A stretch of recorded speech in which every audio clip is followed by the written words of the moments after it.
नमस्कार दोस्तों, आज हम धान के में डालने वाले खाद के बारे में चर्चा करेंगे।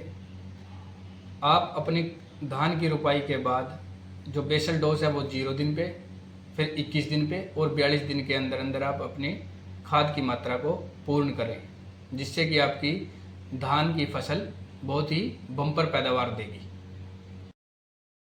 साथियों, जैसा कि आप लोग देख पा रहे हैं कि हमारी जो धान है वो काफ़ी बड़ी हो गई है अब, और धान की जो कल्ले हैं वो बहुत अच्छे से निकल रहे हैं। ये देखिए साथियों, और एक एक जो है पौधे के अंदर 15-15, 20-20 के आसपास कल्ले निकल रहे हैं। 15-15, 20-20 टीलरिंग हो रही है। तो धान हमारी अच्छी खासी बड़ी हो गई है। तो इस समय पे हम धान में किन बातों का ध्यान रखेंगे जब धान हमारी इतनी बड़ी हो जाए, जो धान की रोपाई के बाद जो है। तो एक तो साथियों, हमें इस समय पे यूरिया खेत में ज़रूर डालना है। यूरिया डालने के बाद यूरिया की जो मात्रा होगी वो 35 से 40 किलो हो सकती है, और 1 एकड़ हमें धान के खेत में 35 से 40 किलो यूरिया ज़रूर डालना है।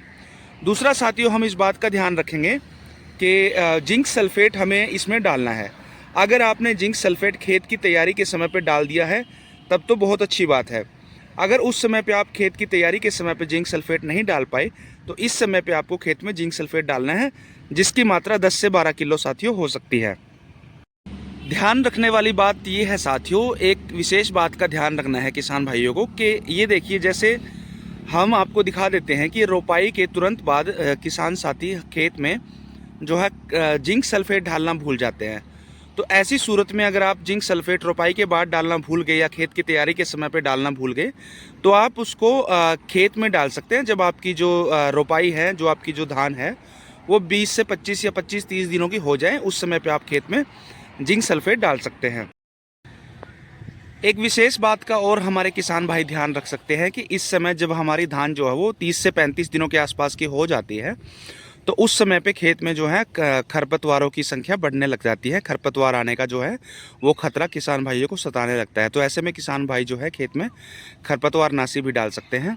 अगर खेत की निराई गुड़ाई अच्छे से करी है, खेत की जुताई अच्छे से करी है और खेत की तैयारी अच्छे से करी है, तब तो खरपतवार आने का जो चांस है वो कम होते हैं। लेकिन अगर खेत की तैयारी में कोई कमी रह गई है तो खरपतवार खेत में आ जाते हैं साथियों। और क्योंकि खरपतवार के जो बीज होते हैं वो मिट्टी के नीचे दबे रहते हैं, तो जैसे ही हमारी फसल थोड़ी बड़ी होती है तो उसी समय जो खरपतवार है, जो भी हम फसलों के अंदर न्यूट्रिएंट डालते हैं, चाहे वो नाइट्रोजन हो, चाहे वो फॉस्फोरस हो, पोटास हो, कोई भी हो, तो उसको खरपतवार जो है वो सोख लेते हैं और उसको खाने के बाद वो एक तरह से जिंदा हो जाते हैं और ऊपर आने लग जाते हैं।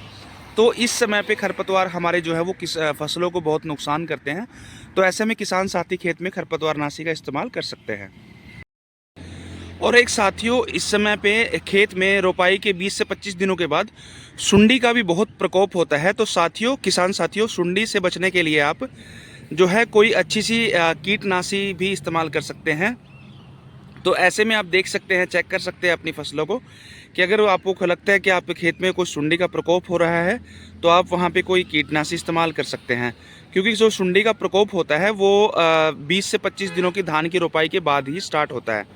तो किसान साथियों, ये 2-3 बातें हैं जिनका किसान साथी हमारे ध्यान रख सकते हैं और अपने खेत को खरपतवारों से, सुंडी से बचा सकते हैं और अपने कल्लों की संख्या बढ़ा सकते हैं और अपनी जो पैदावार है उसको भी बढ़ा सकते हैं। धन्यवाद किसान साथियों। तो साथियों, जैसा कि आपने देखा, आपने खेत में भी मुआयना किया कि धान के जो बेसल डोज कैसे डालनी है और धान के जो है 20 से 25 दिनों के बाद या 30 दिनों के बाद धान की रोपाई की कौन कौन सी खाद डालनी है। तो किसान भाई इन बातों का ख्याल रखेंगे तो उनकी धान की पैदावार बहुत ही अच्छी होगी, बम्पर पैदावार होगी और किसान भाई अपनी धान की खेती से एक अच्छा खासा मुनाफा कमा सकते हैं। धन्यवाद।